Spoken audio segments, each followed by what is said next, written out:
On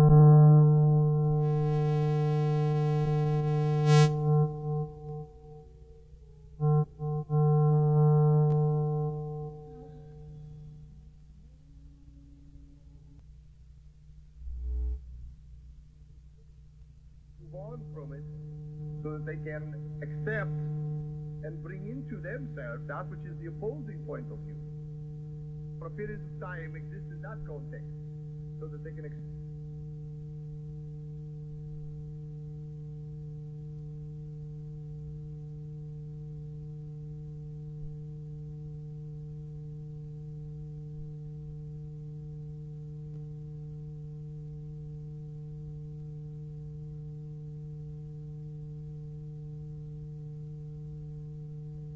Yes. Or shall we say to a degree.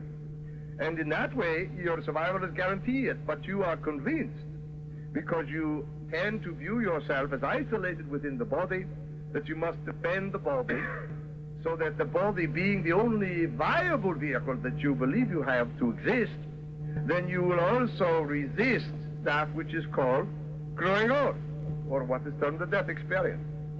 Well, ultimately, it's an unavoidable issue. If it's unavoidable, then why resist it neither? And just live your life while you're living it, you see? Simple. We were talking about countries and defending a way of life. The people, for instance, in the Roman Empire around 770, whatever it was, when we consider that the Roman Empire fell, actually that form of government may have gone through changes, but for the people living there, there's still people living in Rome. There are still people enjoying themselves. You must also understand that because Rome at that time, it was somewhat of a parasite within its own caused its downfall. Its own people began over the course of time, and it was almost to the degree of being unconscious that they were no longer responsible.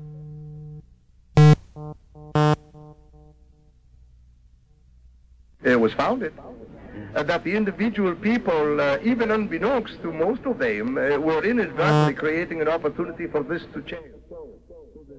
In fact, you could arrive at the point where you are at today. Do you see so many people make similarities, comparisons between the United States and the Roman civilization, saying that we are going through the same process they went through with their bread and circuses, their pursuit of pleasure, their corruption of the base under which the state was founded, the individual losing more and more his individual impact in society. Do you see these things happening in the United States now? And is it leading to the same kind of change? No, it's not. Because you see, again, that about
Because as is true with reality, the basic truths permeate all that is. And if one of the basic truths about reality is continual change, then the nation must bear witness to it. However, in the case of when authority has been transferred over to the auspices of a governing authority, and we do not, or are not, saying that there is negativity concerning governing authority, but rather that these governing authorities have at times to become rather consumed with their ability to govern, and it becomes more important to be governing than what they are are governing for or about. The country or the government will tend to want to protect its own inalienable rights. And in that way, it will have a tendency to ignore some of its citizenry in that process, because it will claim that it is working for the majority. But the truth of the matter is, it is not. It is working for the minority. Those are the minority who are ruling. That's right. Yes, indeed. Yes. But there is this double think, this philosophy that the government is for the people, by the people. Well, there's a small amount of these people that are running. It's certainly for them. Yes, it serves them. Yes. It also serves the individuals who would be dominated by the same, you see? It does serve them. And in the sense of what is termed a revolution, and we mean this not in a physical outward sense, as though to overthrow anything, because you see, it is not that it be overthrown, because history shows you that overthrowing it doesn't work. It must change willingly within itself, just like the individual. They must think to allow the conscience to expel. So too must the government reflect this quality. Then the change will have taken place. Yes, and there are great changes in process. Oh, indeed. Yes, and you're right here as an example of one of them. Okay, we're going to take a break now and go back to Potentials Unlimited, and then we'll come back with more from John on the Out of the Ordinary show. The Talk of the Town, KIEV, Glendale, Los Angeles, 87 AM. Out of the Ordinary, brought to you exclusively by Potentials Unlimited, the first name in subliminal persuasion, self-hypnosis cassette tapes. Because change begins in the mind. Potentials Unlimited asks, what changes would you like to make in your life? Their 30-day proven effective method offers you effective tools to achieve those changes. You can unlock the door with subliminal persuasion, self-hypnosis cassettes, available at The Psychic Eye at 1011 West Olive Street in Burbank, The Psychic Eye at 13451 Ventura Boulevard in Sherman Oaks, and Alexandria 2 at the corner of Rosemead and Colorado in Pasadena. Okay, friends, and some of the Potentials Unlimited mental health tapes available are a tape on relieving stress and anxiety, a tape on sexual abuse for those who've been victims of that, a tape on stop being angry, stop nail biting, stop stuttering, successful retirement, up from depression, Vietnam veteran tape for the healing of the war, a tape on welfare, and a tape on you and your child, and where is my parent for the adopted child, and where is my child for the natural parent of adopted children. Many, many tapes in the mental health series available.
Was that the federal agency involved in the investigation was none other than the Center for Disease Control. Now, what did they have to do with the strangulation of black children in Atlanta? Is that a disease? I mean, it's a particular type of social disease, but it's not a disease like and they're the main ones that study AIDS or study Legionnaire's disease. Now, I went back to the 50s and got the first issues of their morbidity and mortality reports, and the earliest reports about their inception as a federal agency. They weren't under NIH at that point, National Institute of Health. They were an adjunct to the Defense Department. They were part of an office Office of Preparedness. Their ostensible purpose was to track morbidity and mortality rates to see if the Soviet Union or some enemy country was doing chemical biological warfare in the United States. And by but that's nonsense. They weren't doing it. They didn't have the capacity to do it or to deliver it at that point. We were the ones that had the technology, and they were set up to track the experiments. So if they put a blast in the subway in New York, or they spray one from the boat in San Francisco, there's some way to track the deaths and find out what happened with the experiment. The Center for Disease Control, I found out after Cameroon, is also part of a special Pentagon team for international crises and mass death, any kind of a mass death situation.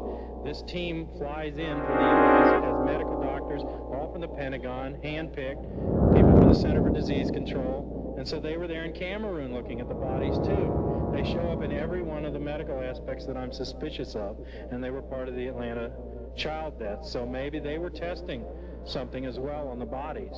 But I think that the main purpose was to, and it did very much so. I lived in Philadelphia and knew black families and the children there were afraid to go out in Philadelphia. You know, just like Latino women connected with the Central American movement are afraid on the East Coast, not just the West Coast, of the death squads now. They have their name listed or something. I mean, it's just, and it was the same time there were stories in New York that they were ripping hearts out of black bodies, and there were just these different scare stories about blacks. And I think they keep up that level of fear to intimidate people. You know, I mean, it's the same with the horrible stuff, the attacks against women, you know, day in and day out, and they escalate that fear, and the solution they give you is let's have more police, let's have more surveillance, let's have more fascism, let's have less civil liberties, let's have longer prison sentences, and they go the opposite way rather than bringing it back down to a community solution, a political solution, a solution that addresses why these things happen, or challenges the misogyny, or challenges the virulent racism, you know, and moves to defend it. But until there's a joint response in white and black and Latino communities to these kind of attacks, until we begin to understand that we're all being attacked by the same system and for the same reason, and begin to link the issues together and understand that these aren't separate, isolated issues or separate, isolated attacks, then we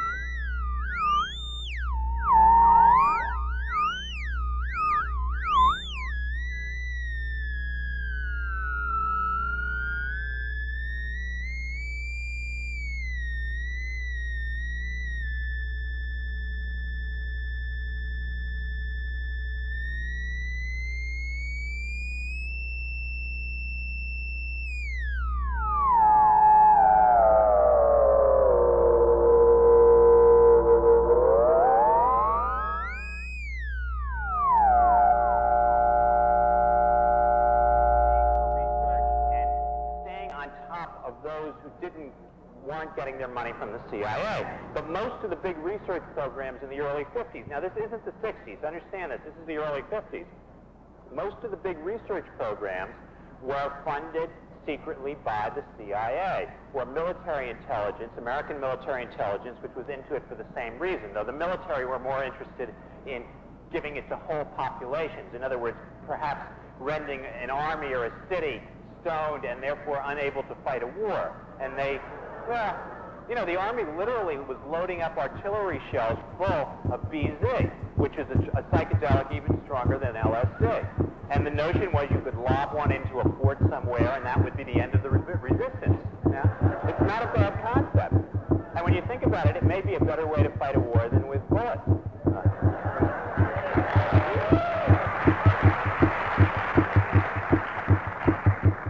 Okay, so you have to appreciate that in the 50s, this drug was not something that was on the market. It wasn't around. It was something that you had to get a special supply from Sandoz. It would be sent over in little boxes, which the CIA would be notified. Probably somebody like Dr. Harold Abramson, who was a doctor in New York, who was under the CIA's direct employ and getting money from them knowingly, would come around to your lab. If you weren't being paid by the CIA directly, they knew exactly what you were doing. Well, the CIA and military intelligence turned to our great universities to find out what was going on with the drug. So they set up a testing program at Harvard. There was another one at Stanford, one at Columbia. In other words, they put it out in those places where you found the scientists who supposedly were the ones who were most skilled. Well, the test subjects were, guess who? College kids. And young psychiatrists and psychologists and graduate students and some of the interns at the hospital. In Boston, the big center at Harvard Medical School was the Massachusetts Mental Health Center, a big teaching hospital right in the middle of Boston. The word got out about 1952 in Boston that there were these people down at this hospital who were willing to pay you $10 to be a schizophrenic for a day. And that was the way the drug was perceived at that point. It seemed at that point to be a drug that caused a psychotic incident. That seemed to cause what they called at the time a model psychosis. They thought it mirrored mental illness. Now, the idea occurred to scientists of the day that if you could cause mental illness, if you could find a drug that would block mental illness, you might have found a cure for mental illness. This wasn't a bad concept, it just didn't have to be true. That was the one they were proceeding on at the time. It was very difficult to tell if a person had had a psychotic incident or they were reacting to the drug because the symptoms seemed to be the same. So they were testing the drug at Massachusetts Mental Health Center. The word got around Boston that you could take this drug, that it would have certain effects on you if you did take it, and it got to be a very popular thing in certain student circles. People were volunteering for these experiments, and some of whom later went on to, let us say, help popularize the drug, spread it around. Now, one of the things they didn't understand at the time, and this was something that didn't come up till later, and I'm using 60s language to explain to you things that happened in the 50s, and there was no language to explain this, which was one reason they didn't understand it. When there's no language to explain something, it's very difficult to understand. That a person's reaction to the drug depended on two chief variables, set and setting. Neither of these words had any meaning at the time. Please understand that. Set being your mindset, who you were, what was your experience as a human being, everything that had happened to you up at that point. Were you outgoing or ingoing? Were you flexible or rigid? I mean, all these things went on in your head, and the drug, you would have react to the drug in relation to who you were. It seems rather logical at the point. Well, that isn't how the CIA or scientists of the era thought of drugs. They thought of drugs, if you double the dose, you double the effect. I mean, that tended to be the way, I'm oversimplifying, but that tended to be the way they looked at it. Set, in that sense, didn't, at the time, make too much sense. The other variable was called setting. Where you took the drug, the circumstances where you took the drug. If you took it on a beautiful spring afternoon, out at a farm with rolling mountains and sea, kind of like this campus, right? With people gambling around, skipping through the meadows with people you love, you were much more likely to have a good reaction to it than if you took it in a mental hospital while you were in a straitjacket with guards, right? Again, not the kind of thing that the CIA had a great appreciation of at the time. And one of the things that most of the people in the CIA who were interested in doing things with this drug tried it themselves. Now, if you look at the kind of personality that people in the CIA tend to have, let us say that paranoia might be too strong a way of expressing it. However, if you are mistrustful in that profession, you're very good at it. You're not supposed to take things or people at face value. You're supposed to be looking, is he telling me the truth? Do I know that he knows that I know? You kind of back and forth. That's the kind of reasoning that you get promotions for if you're in the CIA. Well, if you put a little acid into the head of that kind of person, they are very likely to have a major paranoid reaction. And I'm not telling you this as a guest, but having interviewed CIA people who have the experience, and I was told by one, a former CIA psychologist, that they were likely to think that all their colleagues were out to get them, and that, that the world was closing in on them and all of this kind of thing. Well, that was the kind of reaction that people in the CIA tended to have when they tried the drug. They never knew that, some of them knew, but most of them didn't have much appreciation that if you tried this drug and you had a certain kind of personality and the setting was right, you might get off on it. I mean, again, that's 70s language, it's not even 60s language. But the fact was that people did get off on it, and being that this was America, and we had this wonderful free enterprise system, that by the late 50s or so, the drug got out of the exclusive or nearly exclusive control of the CIA and military intelligence. Where there was demand, there got to be supply. A black market was developed by 57, 58, 59. You could get the drug. If you had tried it thanks to the CIA, you probably could then get it from an independent entrepreneur. And it became available. And it's kind of ironic because the CIA, you have to give them major credit for having popularized it, for having spread it around, for having set up the first major research programs in the area, for all the wrong reasons. I mean, they didn't do it because they wanted to turn on America, I assure you. And you may hear that from people who are into conspiracy. I don't think it's so. I think they made a very big mistake. That's my humble opinion. That's what I wrote about it. But they made a very big mistake, and the implications of it are really rather incredible. I mean, this is the social history of the 60s, but you have to give LSD some credit for breaking through what you might have called the consensus of the 50s. And there were other things you might have given some credit to also. There was a war going on in Vietnam. There was the civil rights movement. There certainly was a lot of marijuana around. There were lots of things. But a lot of the things that happened during the 1960s, the catalyst for it, or one of the catalysts, or a catalyst, I don't want to exaggerate this too much, it was LSD. I mean, LSD did knock people off their belief system, their value systems. It opened them up. It wasn't an end-all and it wasn't a be-all, but it was something that did, for better or for worse, change the face of America. I think everyone would agree with that.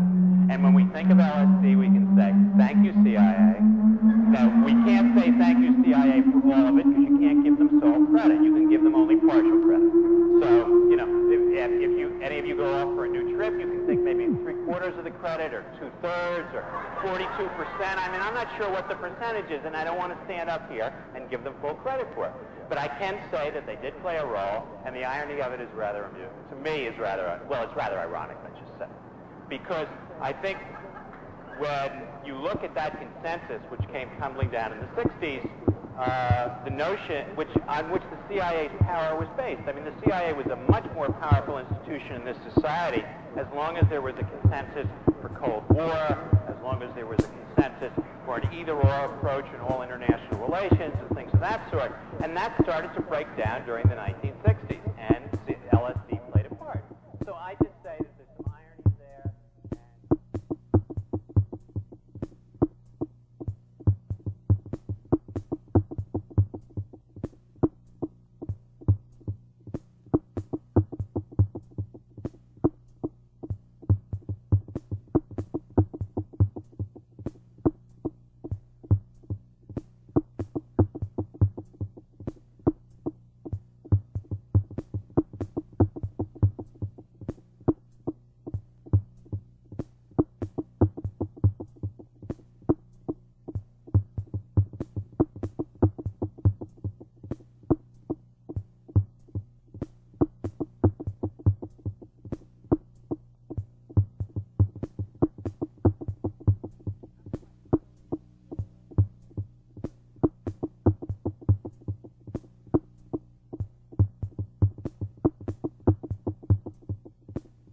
I hope I never again have to withstand seeing another case of sheer police brutality like that. I told the lieutenant in charge, that man belongs in the hospital. They called an ambulance. When it came, Brother Hinton was taken to Harlem Hospital. We Muslims followed in loose formation for about 15 blocks along Lenox Avenue, probably the busiest thoroughfare in Harlem. Negroes who never had seen anything like this were coming out of stores and restaurants and bars and enlarging the crowd following us. The crowd was big and angry. Behind the Muslims in front of Harlem Hospital, Harlem's black people were long since sick and tired of police brutality, and they had never seen any organization of black men take a firm stand as we were. A high police official came up to me saying, "Get these people out of here." I told him that our brothers were standing peacefully, disciplined perfectly, and harming no one. He told me those others behind them weren't disciplined. I politely told him those others were his problem. When the doctors assured us that Brother Hinton was receiving the best of care, I gave the order and the Muslims slipped away. The other Negroes' mood was ugly, but they dispersed also when we left. We wouldn't learn until later that a steel plate would have to be put into Brother Hinton's skull. After that operation, the Nation of Islam helped him to sue. A jury awarded him over $70,000, the largest police brutality judgment that New York City has ever paid. For New York City's millions of readers of the downtown papers, it was, at that time, another one of those periodic racial unrest in Harlem stories. It was not played up because of what had happened. But the police department, to be sure, pulled out and carefully studied the files of the Nation of Islam and appraised us with new eyes. Most important, in Harlem, the world's most heavily populated black ghetto, the Amsterdam News made the story headline news. And for the first time, the black man, woman, and child in the streets was discussing those Muslims. Before very long, radio and television people began asking me to defend our Nation of Islam in panel discussions and debates. I was to be confronted by hand-picked scholars, both white and some of those PhD house and yard Negroes who had been attacking us. Every day, I was more incensed with the general misrepresentation and distortion of Mr. Muhammad's teaching. I truly think that not once did it cross my mind that previously I had ever been inside a radio or television station, let alone face a microphone to audiences of millions of people. Prison debating had been my only experience speaking to anyone but Muslims. From the old hustling days, I knew that there were tricks to everything. In the prison debating, I had learned tricks to upset my opponents, to catch them where they didn't expect it.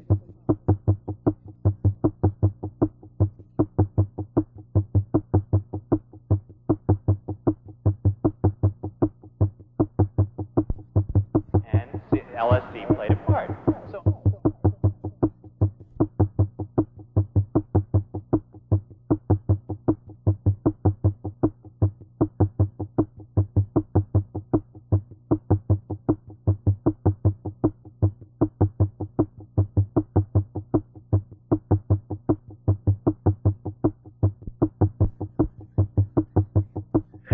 Which can be ameliorated to a great extent. You know, I was about to ask you that in the worst possible case, when there is breast reduction and scarring occurs, isn't there follow-up plastic surgery that can be done to greatly reduce the scarring? Well, yes, and we can inject cortisone material into the scars, and very frequently that helps, and very frequently tincture of time helps a great deal too. Oh, yes. It is a wonderful procedure. It's something that I would tell people, not that I'm pitching for anyone to come to my office, but if you know of anyone who has large breasts and they by any chance don't realize that this procedure is available, it's readily accessible, there are a great many physicians who are capable and very well trained in doing this procedure, I urge them to urge their friends or family members to free themselves from really being in a kind.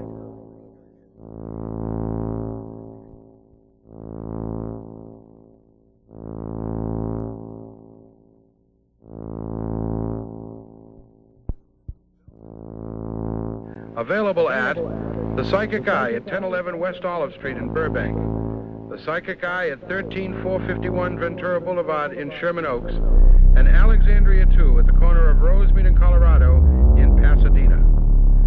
Okay, friends, and some of the Potentials Unlimited Mental Health Series tapes available are a tape on relieving stress and anxiety, a tape on sexual abuse for those who have been victims of that, a tape on stop being angry, stop nail biting, stop stuttering, successful retirement, up from depression, Vietnam veteran tape for the healing of the war, a tape on willpower, and a tape on you and your child, and where is my parent for the adopted child, and where is my child for the natural parent of adopted children. Many, many tapes in the Mental Health Series available from Potentials Unlimited. Hi, my name is Sandy Neville. A little over a year ago, our family was introduced to John via this radio show on KIEV, and as a result, our lives have been touched in many different ways. Many of you have been introduced to John in the same manner and will understand what I'm about to say. Next month, Joe and Jerry will be moving to Boston, and there's a real possibility that soon we will lose our weekly radio show unless we take action now. To keep this program on the air requires money, and I am asking for your help, not only for our own benefit, but also for all those individuals who have yet to turn that dial and accidentally tune into John to have their lives touched as yours and mine have been. John has talked many times about the word commitment. The only commitment I'm asking is one that you make to yourself, because this is your show, and the only way you can keep it on the air is through your donations. I realize you get many requests for your money, and I know if you decide to give, it will be a gift of love. Please, if it's important to you to keep John's coming to us on a weekly basis, don't hesitate, act now. Let's put the word commitment into action in the form of a weekly or perhaps a monthly donation. If you're willing to help, please make your checks payable to KIEV Radio and send them today to Joe Albioni, care of KIEV Radio, Glendale, California, 91206. Thank you. John has said that to get more love into your life, you must put more love out. To make this easier for all of us, we've started the Love Network. This is not a dating service, but rather an opportunity to create new relationships in the safety and privacy of your own home.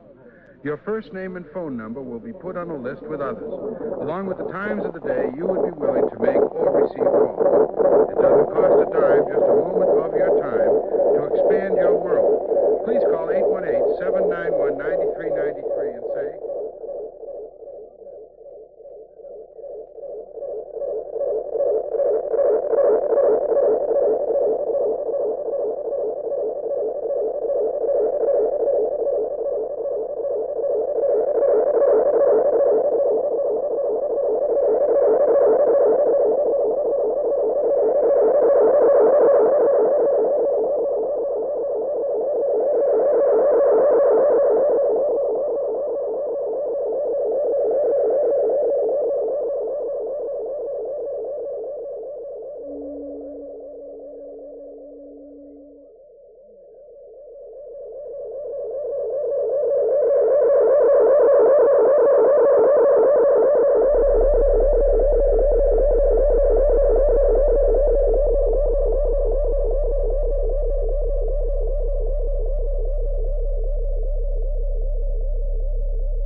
The expense of other people.